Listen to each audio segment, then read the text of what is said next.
ಬಾಲಚಂದ್ರ ಗುಜರಾತ್ ಇವರು ಏನು ಮಾಡ್ತಾರೆ ಅಂದರೆ ಎಲ್ಲರೂ NGO ಅವ್ರು ಏನು ಮಾಡ್ತಾರೆ ಅಂದರೆ ಟೆಸ್ಟ್ ಮಾಡ್ತಾರೆ ಬಿಡ್ತಾರೆ.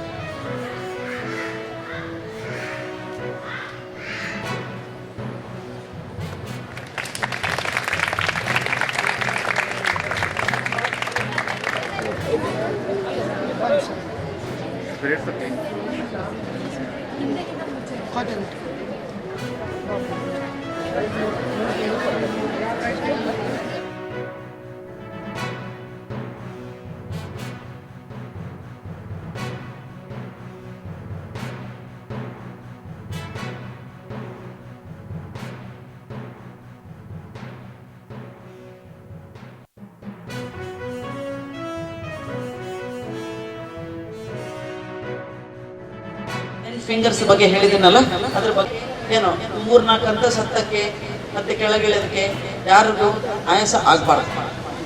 That is the haemoglobin correct ಅಂತ ಹೇಳ್ಬೋದು. ಆಯ್ತಲ್ಲ. ಸೆಕೆಂಡ್ ಟೇಕ್ ಹೋಮ್ ಮೆಸೇಜ್ ಅಂದ್ರೆ ಎಲ್ಲಿ ಯಾರೇ ಬೆಳ್ಳ ಕಂಡ್ರಲ್ಲ ಫಸ್ಟ್ ಕೈ ನೋಡ್ಕೊಂಡ್ರೆ ಸಿಂಪಲ್, ಅದು ನೋಡಿದ್ರೆ ಗೊತ್ತಾಗುತ್ತೆ ಹಿಮೋಗ್ಲೋಬಿನ್ ಕರೆಕ್ಟ್ ಇದೆ ಎಲ್ಲ ಎಲ್ಲಷ್ಟು ಫಾಲೋ ಮಾಡ್ರಿ. Tomato is anything red is always good for health ಅಂತ ರೂಲ್ಸ್. ಅಷ್ಟೇ ತಿಳ್ಕೊಂಡು ಅಲ್ಲಿಗೆ ಬಿಡೋದಲ್ಲ, ಆ ಮಕ್ಕಳಿಗೂ ಕೂಡ ಚೆಕ್ ಮಾಡಿ ಅವ್ರದ್ದು ಎಷ್ಟಿದೆ, ಹಿಮೋಗ್ಲೋಬಿನ್ ಎಷ್ಟಿದೆ, ಗಂಡು ಹುಡುಗರದಾಗಲಿ ಹೆಣ್ಣು ಹುಡುಗರು, ಎಸ್ಪೆಷಲಿ ಹೆಣ್ಣು ಹುಡುಗರಿಗೆ ಭಾಳ ಅವಶ್ಯಕತೆ ಆಗಿರ್ತಕ್ಕಂಥದ್ದು ಚೆಕ್ ಮಾಡೋದು. ಮತ್ತು ಈ 3 ತಿಂಗಳ ಕೆಳಗೆ ಆಗಲೇ ಒಂದು ಸರಿ ಚೆಕ್ ಮಾಡಿ ಅವರಿಗೆಲ್ಲ ಟ್ಯಾಬ್ಲೆಟ್ಸ್ ಎಲ್ಲ ಕೊಟ್ಟಿದ್ದರು. ಹಾಗೆಯೇ ಈ ಇನ್ನೊಂದು ಸರಿ ಚೆಕ್ ಮಾಡಿ ಈಗ ನೋಡ್ತಾ ಇದ್ದಾರೆ, ಸಾಕಷ್ಟು ಹುಡುಗರಿಗೆ ಇಂಪ್ರೂವ್ಮೆಂಟ್ ಆಗಿದೆ. ಮುಗ್ದಿದೆ. 2ನೇ ಹಂತವಾಗಿ ಇವಾಗ ಎಲ್ಲ ಶಾಲೆಗಳಲ್ಲಿ ಮತ್ತೆ ನಾವು ಶುರು ಮಾಡಿದ್ದೀವಿ. ನಾವು ಯಾಕೆ ಅನಿಮಿಯಾ ಬಗ್ಗೆ ಇಷ್ಟು ಕಾಳಜಿ ವಹಿಸ್ತಾ ಇದ್ದೀವಿ ಅಂದ್ರೆಗೇನ ಈಗಿನ ಕಾಲ ಮಕ್ಕಳು ತಿಂಡಿದಲ್ಲಿ ಬಹಳ ಅಜಾಗ್ರತೆಯನ್ನು ವಹಿಸುತ್ತಾರೆ. ಯಾಕಂದ್ರೆಗೇನ ನಮ್ಮ ಇದು ವೆಸ್ಟರ್ನ್ ಕಲ್ಚರ್ಗೆ ಬಹಳ ಪ್ರಾಮುಖ್ಯತೆ ಕೊಡ್ತಾರೆ. ಕೋಕೋ ಕೋಲಾ ಕುಡಿಯೋದು, ಪಿಜ್ಜಾ ತಿನ್ನೋದು, ಬರ್ಗರ್ ತಿನ್ನೋದು, ಆರೋಗ್ಯವಾದ ತಿಂಡಿ ಮತ್ತು ದಿನಸುಗಳು ತಿನ್ನೋದೇ ಬಿಟ್ಟುಬಿಟ್ಟಿದ್ದಾರೆ. ಇದೇ ಸಂಸ್ಥೆಯವರು ನಾವು 9th ಸ್ಟ್ಯಾಂಡರ್ಡ್ ಇರಬೇಕಾದಾಗ ಬ್ಲಡ್ ಚೆಕಪ್ಗೆ ಬಂದಿದ್ದರು. ಆಗ ನನ್ನ ಬ್ಲಡ್ ಹಿಮೋಗ್ಲೋಬಿನ್ ರೇಟ್ ಭಾಳ ಕಡಿಮೆ ಇತ್ತು, 8.5 ಇತ್ತು.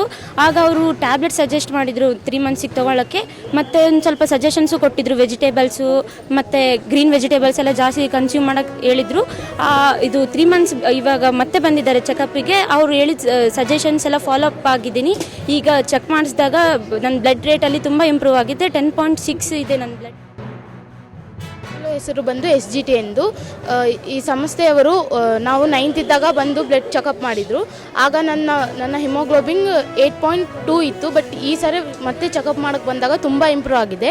ಈ ಸರಿ 10.1 ಇದೆ. ಅವರು ಹೇಳಿದ್ದು ರೂಲ್ಸ್ ಎಲ್ಲ ಫಾಲೋ ಮಾಡಿದ್ದೀವಿ. ಐರನ್ ಟ್ಯಾಬ್ಲೆಟ್ಸ್ ಕೊಟ್ಟಿದ್ದರು, ಐರನ್ ಟ್ಯಾಬ್ಲೆಟ್ಸ್ ಎಲ್ಲ ಫಾಲೋ ಮಾಡ್ತಿದ್ವಿ 3 ಮಂತ್ಸ್. ಆ್ಯಂಡ್ ಅವ್ರು ಹೇಳಿದ ವೆಜಿಟೇಬಲ್ಸು, ಅವ್ರು ಹೇಳಿದ ರಿಸ್ಟ್ರಿಕ್ಷನ್ಸ್ ಎಲ್ಲ ಫಾಲೋ ಮಾಡ್ತೀವಿ.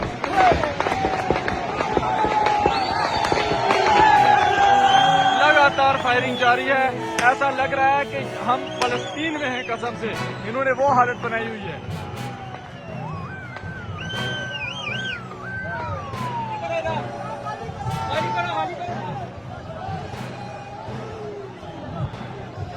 फायरिंग से जो है ना इस वक्त बेशुमार नौजवान शहीद और जख्मी हो चुके हैं और बेशुमार नौजवानों को